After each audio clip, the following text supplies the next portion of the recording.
Very good morning, dear students. Welcome to Purnachandra Higher Secondary School. Okay. So in this class, we are discussing two sections. Okay. So in this class, we are discussing two sections, two very important sections from the exam point of view. So listen very carefully.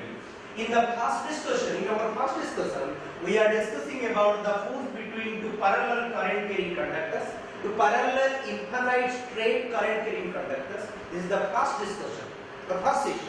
In our second session, we are discussing about the torque acting on a rectangular current carrying coil kept in a uniform magnetic field. Okay, so we will come to this after we will discuss this. Okay, so first of all, we are discussing about this section. So carefully listen about this section.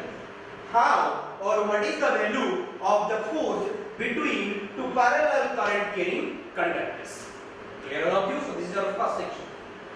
This is not our discussion for now. This is our later on discussion. So first of all, we discuss about these things. So what we will take first in this session or in this part, in this section, now we will take, let us consider, look at this figure very carefully. So let us consider two parallel current carrying conductors, infinite current carrying conductors. This is one conductor 1, this is one conductor 2, and this, the first conductor conducts a current I1, the second conductor conducts a current I2, and the two conductors separated by a distance d. Okay, so our aim to find out the force between these two parallel current carrying conductors. This is our motto, or this is our aim. Okay, so first of all, what we will take. Now suppose we assume that, listen very carefully, suppose we will assume that let the I2 conductor is absent first. There is absence of I2. Then what happens? Only current I1 is present. Okay. So first of all, in the first part, what we have to find out? Now we have to find out the magnetic field due to the first conductor. This is we have to find out. Yes or no? Okay. So what we will assume, listen very carefully, we will first assume that let I2 conductor is absent, only I1 conductor is present. Then what we will find out? No, what we are going to find out the magnetic field due to the first conductor.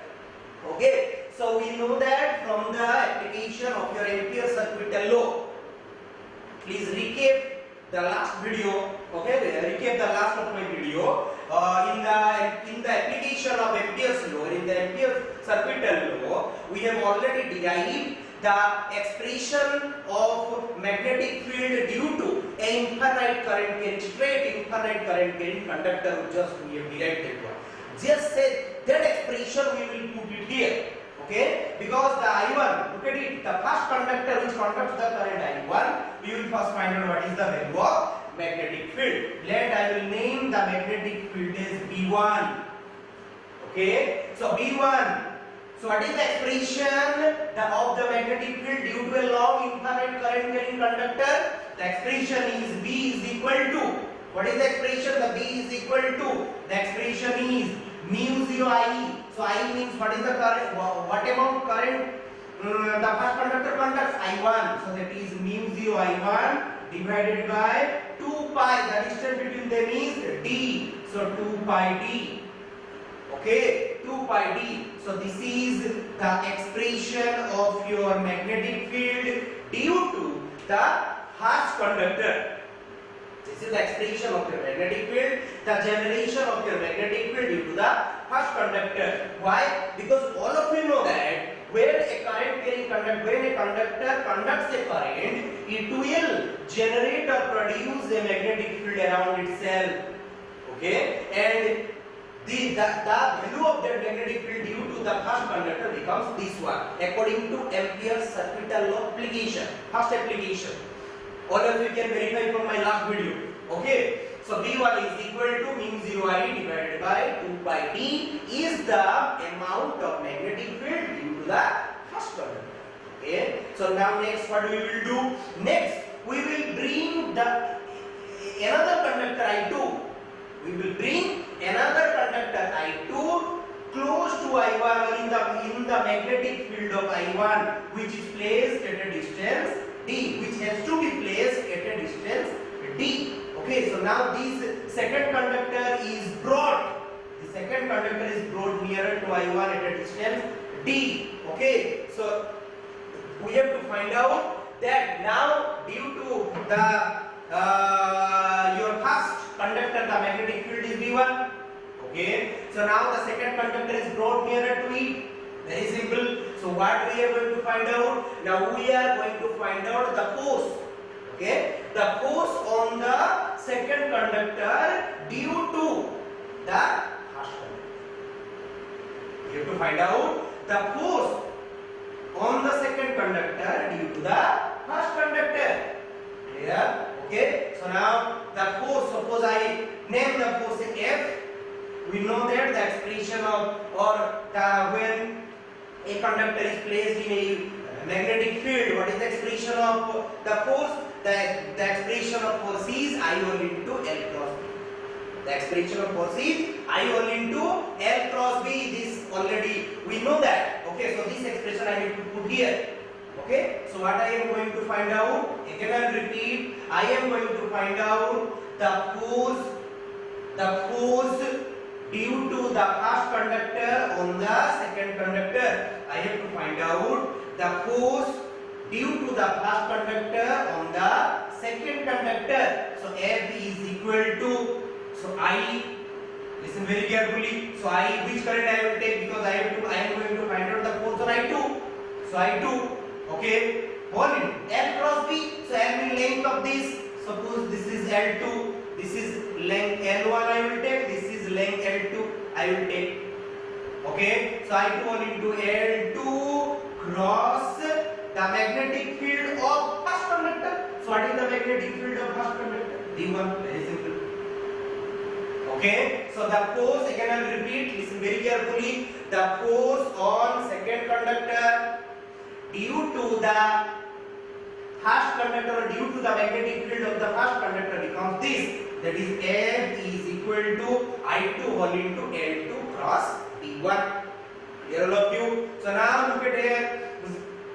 Now due to I1, if I will apply the screw rule or right hand thumb rule, then I can find out the angle between the L2, the length of second conductor, and the B1. They are become perpendicular to each other. Look at here. So this is the direction of your magnetic field if you apply the right hand thumb rule. This is the direction. So direction means this length and this magnetic field becomes perpendicular to each other. So that's why what I will get?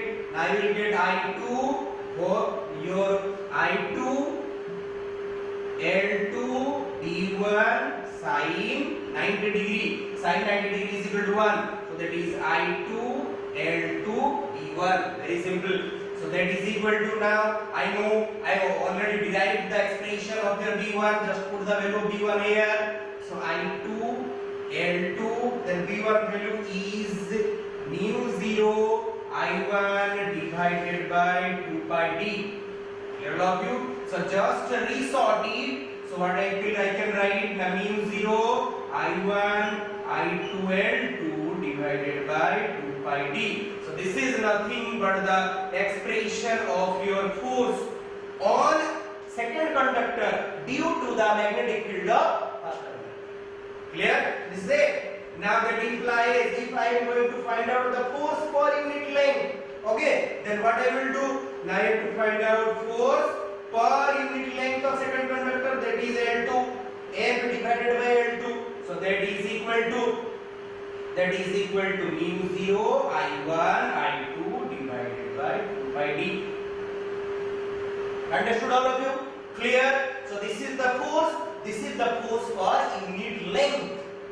Okay, so this is the expression, is a very important derivation, the important expression where, or this is the force between two parallel current carrying conductors. Understood? All of you clear? So again I will just summarize quickly. First I will take the first conductor L1 which conducts a current I1, and then I found out the magnetic field due to the first conductor which is B1 is equal to this much. Then I will bring a second conductor into the magnetic field of first conductor as placed at a distance d. Okay, then I have to find out the force on this due to the first conductor, the force on second conductor due to the first conductor. This is my expression of force. F is equal to I2 whole into L2 cross the magnetic field of first conductor, that is B1. Understood all of you? Clear? So now I2 L2 B1, then the angle between the conductor, second conductor and the magnetic field becomes 90 degree perpendicular to each other by applying the right hand thumb rule. Look at here. So this is this type of magnetic field we will get, which is perpendicular to the length. Understood? So there I will put here 90 degree, then I will get I2 L2 B1. Then next I put the value of B1 here. So F is equal to, finally this equation number 1 is the force due to the two parallel or in between two parallel straight current carrying conductor, and the equation number 2 is the force per unit length. The force per unit length between two parallel straight current carrying conductor. Okay, so this is my expression. Okay, now another question can be in your mind, sir, what is the nature of the force? How the force can be behaved? Okay, so now look at here, the nature of the force, remember it is if the direction of your currents in the two parallel current carrying conductor is in the same direction, whether upward or whether downward. They can be simultaneously upward, they can simultaneously downward. In these two cases, the force are attractive in nature. Okay, whereas if any one of them direction of the current becomes opposite, this is I1, suppose I2 is downward, then the nature of the force in between them is repulsive in nature. Level of you. So this is how the first session or the first section of our this video lecture will be over. Clear all of you? Okay. So remember, this is important from the exam point of view and also problem point of view. Okay. Now another thing we can describe from this expression. Look at it. Another thing we can describe this from this expression. Okay. So what it is? Now we can derive or we can define the 1 ampere value. Okay, we can define 1 ampere value. How we can define? Look at here. We can easily define the 1 ampere value. How we can define? Look at here. Look at here. So the F is equal to this much. Suppose I will take, let I1 is equal to I2 is equal to 1 ampere. I can take it. Then the distance between them, I will take it 1 meter. Look at very carefully. I will take the I1 is equal to I2 is equal to 1 ampere. The distance between them is 1 meter. Clear? Then then I have to find out the force. Okay, so force formula I can put it here, mu 0. So this is into 1 into 1. Understood? Divided by, okay, then this is 2 pi d, 2 pi into 1. Then this is L2 I am coming, and this is divided by L2 force per unit length. Clear? Okay. So now that implies, so F is equal to, so this is mu 0 value is, all of you know, 4 pi into 10 to the power minus 7. Clear? Okay. Divided by 2 pi. So pi cancel out. So what I will get? Now 2 into 10 to the power minus 7 Newton per meter. Look at very carefully.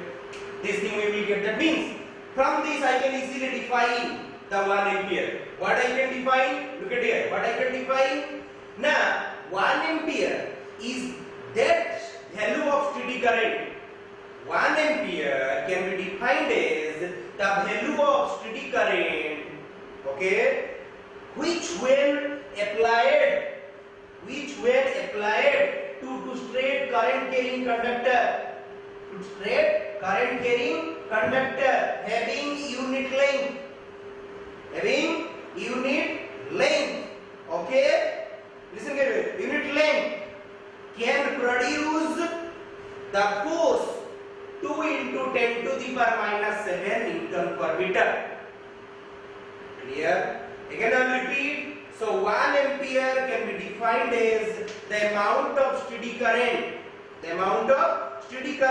which when applied to a parallel straight current carrying conductor having unit length separated by unit distance 1 meter, separated by a distance of 1 meter, can produce how much of force? This much of force, that is 2 into 10 to the power minus 7 Newton per meter. Okay, so that value of current can be defined as 1 ampere. It's a very important application. It can be 1 mark question. Clear all of you? Okay, so this is all about the force between two parallel current carrying conductors, the definition of 1 ampere. Let us come to our second discussion. Let us come to our second discussion or second session.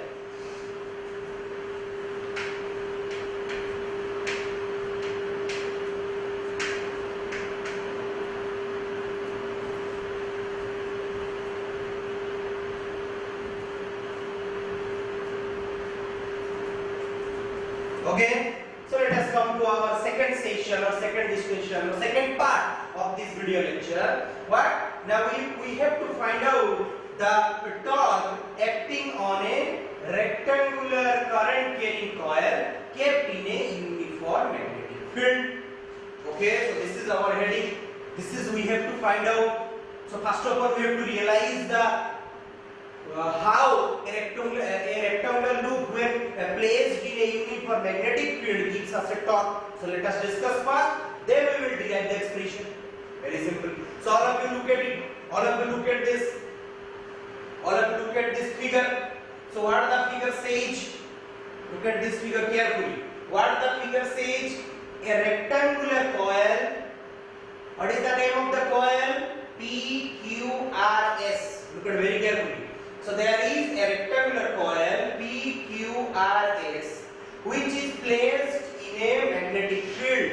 This is the north pole of the magnetic field, this is the south pole of the magnetic field. Okay, and what is the direction of magnetic field? All of you look at here. The direction of magnetic field is in this direction, that is along the x-axis.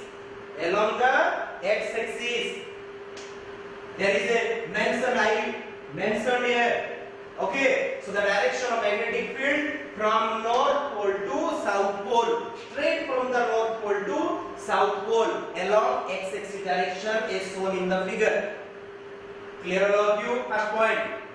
Okay, so now this look at very carefully. This rectangular loop is having to your length and breadth. Okay, so I will take the PQ. The PQ is your breadth, that is B, okay, and QR, the length of QR becomes L. Again I will repeat, the length of PQ and SR is equal to B, and the length of PS and QR, I will take it as L.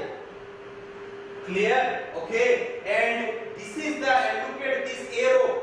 This arrow is your direction of current flow. This is your direction of your current flow. Clear? Okay. So now one by one I have discussed how this PQRS rectangular loop will produce a torque. First of all we will discuss why it will produce a torque. Okay? Why? Because suppose at first we are going to find out the force on the element or on the length PQ. First we have to find out. Okay, so what is the first of all, what is the direction of magnetic field? The magnetic field direction or value is equal to what you can write. So P is equal to along the x-axis, that is BIK. This is equation number 1. The B is along x-axis direction, that's why B is equal to BIK, the magnetic field. Okay, now I have to find out the force on the side PQ. one by one I have to find out. First I have to find out the force on PQ. Okay, then QR, then RS, then SP. Clear? So first of all we have to find out the force on PQ. Clear all of you? So look at here. Look at it. There is mentioned the PQ side, that is when it conducts a current I, that becomes a current element. So I have mentioned here for side PQ. I have mentioned here. Okay. So for side PQ. So PQ side, the element, the current elements become how much? There is mentioned there the I B vector. Okay, this is the current element. Now what is the force? So the force on the current element is equal to, so I have to find out the force on this current element PQ. Look at here, this current element. Okay, so what is the formula? That's some same formula. So the force F is equal to ILB. So F is equal to, so what is this one? I B vector cross magnetic field. Cross magnetic field. Simple. So I B vector cross B vector. This is for the side PQ. Understood? And this force, look at here. This force is named as F1. This force named in the figure is F1, equation number 1. So this is my force. Now there may be questions on how you can find out the direction. So look at here. So this is PQ. This is my B. This is my magnetic field. This is my the length P, and this is magnetic field. Okay. So when I will apply the screw rule or right hand thumb rule, you can apply the screw rule, right hand thumb rule. Then you will find that the vector is moving in the upward direction. That is along which axis? Y-axis. Again I will repeat. PQ the length. PQ is the length whose value is B vector. That is mentioned. Or the element becomes IB vector, current element. Cross. This is your B vector. That is magnetic field vector. So when I will move from this vector to this vector in this direction, right hand screw rule. So when I will apply the right hand screw rule, I will find out that the vector is in the upward direction. The screw is moving in the upward direction. That's why the direction of this F1 is along positive y-axis. Understood? Along positive y-axis. Now, similarly, I can find out the force on RS. So here I have to mention for side RS. Okay, similarly, what is the value of current element? The current element. Okay, so what is the value of current element? Current element is minus, because current direction is opposite, so minus I B vector. This is your current element. Clear? So next I have to find out the force. So force on the element. So what is the force? Now let us name the force is equal to, what is the force? F1 dash. So F1 dash is equal to, same I will apply, so minus IB vector cross B vector. Very simple. So let me give it equation number 2. Okay, so look at here, this is IB cross B vector, but here minus IB cross B vector. Okay, so similarly, so this is the direction. This is the direction of your magnetic field B. Okay, and this is the direction of your length or the current element IB. So when I will find out the cross product, look at here. When I will find out the cross product, or when I will find out the apply the screw rule, same thing. When you have to find out the cross product or you have to apply the screw rule, then you will find that the minus IB vector cross B vector, again I will repeat, minus IB vector cross B vector will move in the downward direction. Here it is move in the upward direction, but here it will move in the downward direction, in this direction. minus IB cross B. So that's why the F1 will go in the negative y-axis. So here I have to meaning the direction of F1 dash is along negative y-axis. So bit1 first is over for PQ length and RS length. Look at this. These two forces F1 and F1 dash. Look at these two forces. They are equal in magnitude but opposite in direction. Yes or no? They are equal in magnitude. You can find out these two F1 and F1 dash. They are equal in magnitude but opposite in direction, and their line of action is in single line. Look at this figure very carefully. F1 line of action also in this line. Your F1 dash line of action is also in this line. F1 line of action in this line. This is the line of action. Okay. So as their line of action is same direction, so these two forces are collinear forces. These two forces are collinear forces because both line of action becomes one line or single line.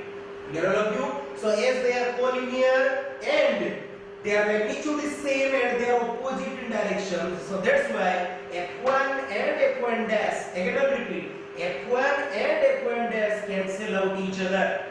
Clear? So the force on PQ and force on RS become cancel out each other. So there is no need. So next we will go to which side? Now QR and SP. Understood? We will move to which side? QR and SP. So let us move into that side, that is QR and SP. Clear? So for side first QR, let us discuss for the side QR, all of it. Okay? So for the side QR. So QR means, look at here. Look at the figure very carefully. So for the side QR, what is the element? Minus IL vector. So you have to mention the current element. What is the value?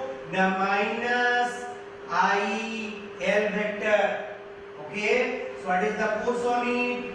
Let's look to find out the force on the current element or element. Same thing. Element is equal to, let us name it as F2.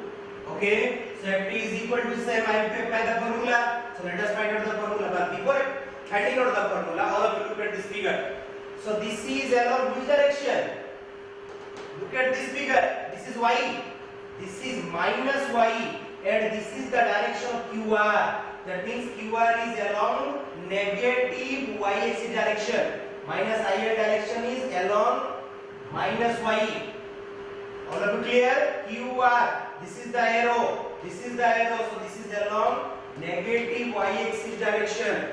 So negative y-axis means in the coordinate system, the direction of y denoted as j cap. Okay. So I have to mention here minus I L vector j cap cross product B. Magnetic field B. What is the direction of magnetic field along x-axis?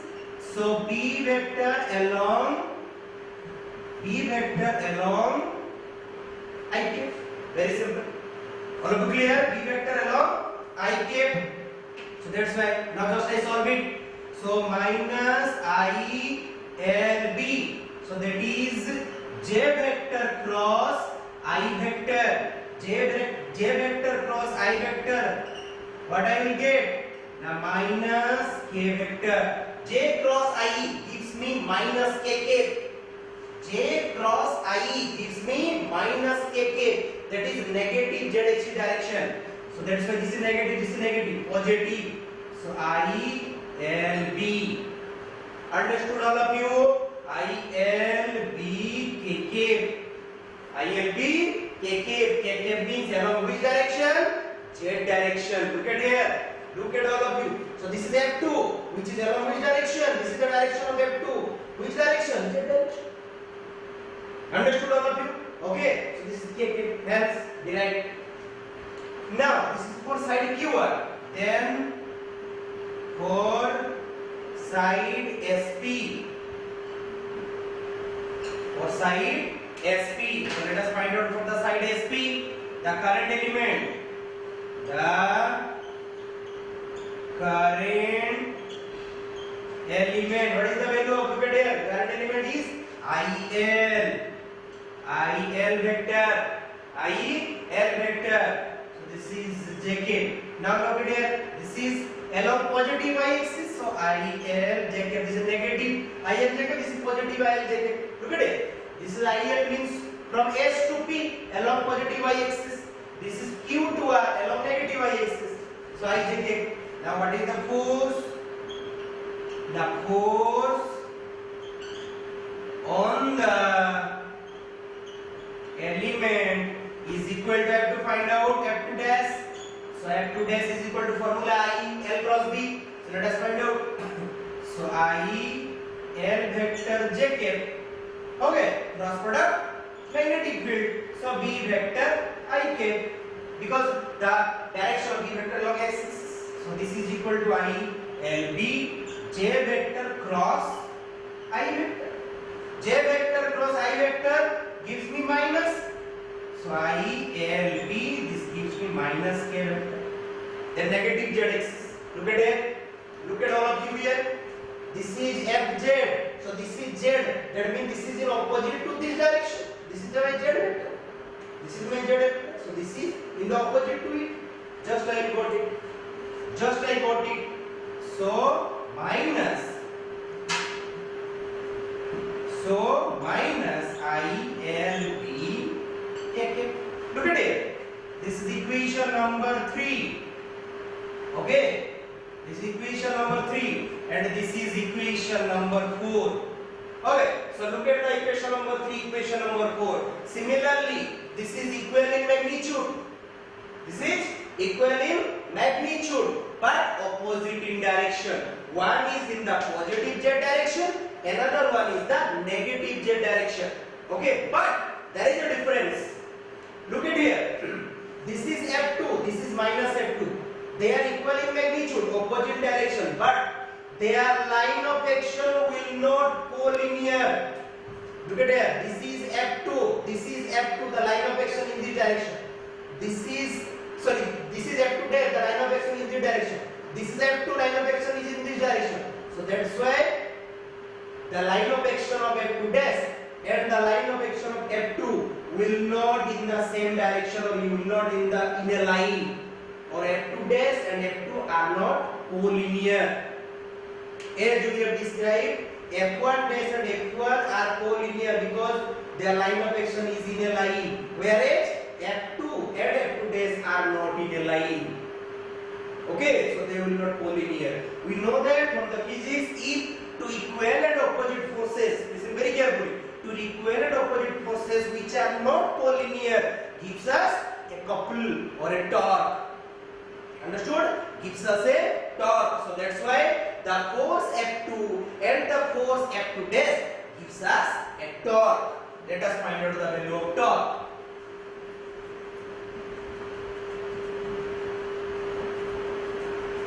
Okay, so let us find out the value of torque. We know that now it is clear, all of you. So now all of you look at the below figure. If I will visualize this above figure in the top direction, in the topward direction, okay, not from the bottom, from the top, okay, then I can visualize it in this manner. This is F2 dash. Look at here. This is F2. Compare it. This is F2. Okay. This is the x-axis, that means the direction of magnetic field. Okay, and this is A vector, means area vector. Area vector means the vector which is perpendicular to this coil. This is the coil, na, rectangular coil. So when I will look at from the top, it will look just like this. Okay, so this side is having a length b. Look at it. From this to this, the length is b. So up to this b by 2, up to this b by 2. There will be. Okay, clear. If now this is my area vector which is perpendicular to the coil, as I have drawn here. Okay, this is the angle theta. If this is angle theta and this is 90 degree, then what is this value of this? Now 90 degree minus theta, so pi by 2 minus theta. clear all of you, and this is my V by 2. Understood? Okay. So if this is angle pi by 2 minus theta, and this is V by 2, so this side V by 2, look at very carefully, this side V by 2 can be resolved, because as this is element, current element, it will conduct a current I, so this I can represent it in terms of a vector quantity. So this V by 2 can be resolved into two components. One component is in this direction, another component is in this direction. Okay, so this component which is resolved here will be denoted as V by 2, will be denoted as V by 2 cos pi by 2 minus theta, because this angle is pi by 2 minus theta, and this angle is V by 2 sin pi by 2 minus theta. But we don't require this, because this has no use here. We only require this, that is V by 2 cos 90 degree minus theta. Clear? So for calculation we will take only this component, that is V by 2 cos 90 minus theta, or pi by 2 minus theta. Okay, so let us find out the torque. We know that just we have discussed that two parallel to your equal and opposite forces when applied, okay, so they will create a torque. So F2, as we have seen in the figure, F2 and F2 dash will create a torque. So what is the value of torque? So torque I will name it as, so this is the value of torque. Okay, tau is equal to, I have to find out. So tau, the formula is the force, because both are equal in magnitude, so I can take any one. So F2 magnitude into the perpendicular distance between them. So what is the perpendicular between them? The m dash and dash. So first of all we have to find out the value of m dash and dash. Okay, so let us look at it. First of all we have to find out the value of m dash and dash. Okay, so what is the value of m dash and dash? Here you can find out the value of m dash and dash is equal to, from these to these, what is the value? V2 cos this much. So what is the value of whole? 2 into this. So 2 into V by 2 cos pi by 2 minus theta. Very simple. Okay. So 2 to cancel out. V, we know that cos 90 minus theta is nothing but your sin theta. Cos 90 minus theta gives me sin theta. So P sin theta. So that is equal to F2 magnitude into the perpendicular distance is m dash and dash. Again I will repeat this, into your V sin theta. So what is the value of F2? Just I have derived F2 and F2. Okay, so the value is how much? The value is how much? The value is I. Tell me. The value is here. That is I L. Okay. Then B. I L B into B sin theta. Very simple. I L B into B sin theta. Remember, I am taking the magnitude only. I cannot take the direction. I cannot put it here kk. Kk is the vector quantity. So here the magnitude, I have to put the magnitude. I L B into B sin theta. Okay, so that is equal to I B. Then L cross B sin theta. What is L cross B? Length into breadth gives me the area of that current carrying loop. Okay, so that is equal to I B area. I will take capital A sin theta. Here have to be edge length into breadth is equal to area A. Okay, so that is equal to I B A sin theta. Understood all of you? Okay, so that is equal to, now that is equal to, so I A B sin theta. This IA is a very important significance. So the multiplication of the current and the area gives me what? That gives me mu.